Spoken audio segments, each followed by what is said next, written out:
بسم الله الرحمن الرحيم والنازعات غرقا والناشطات نشطا والسابحات سبحا فالسابقات سبقا فالمدبرات أمرا يوم ترجف الراجفة تتبعها الرادفة قلوب يومئذ واجفة أبصارها خاشعة يقولون أئنا لمردودون في الحافرة أئذا كنا عظاما نخرة قالوا تلك إذا كرة خاسرة فإنما هي زجرة واحدة فإذا هم بالساهرة هل أتاك حديث موسى إذ ناداه ربه بالوادي المقدس طوى اذهب إلى فرعون إنه طغى فقل هل لك إلى أن تزكى وأهديك إلى ربك فتخشى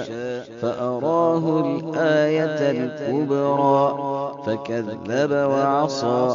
ثم أدبر يسعى فحشر فنادى فقال أنا ربكم الأعلى فأخذه الله نكال الآخرة والأولى إن في ذلك لعبرة لمن يخشى أأنتم أشد خلقا أم السماء بناها رفع سمكها فسواها وأغطش ليلها وأخرج ضحاها والأرض بعد ذلك دحاها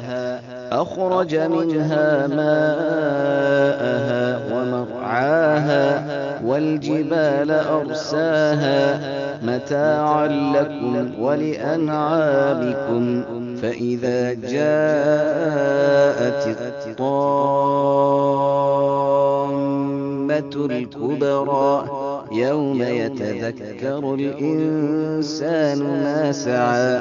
وبرزت الجحيم لمن يرى فأما من طغى وآثر الحياة الدنيا فإن الجحيم هي المأوى وأما من خاف مقام ربه ونهى النفس عن الهوى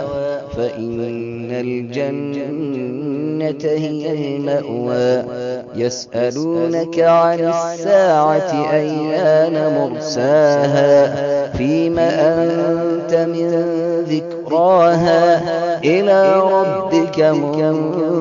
منتهاها إنما أنت منذر من يخشاها كأنهم يوم يرونها لم يلبثوا إلا عشية أو ضحاها.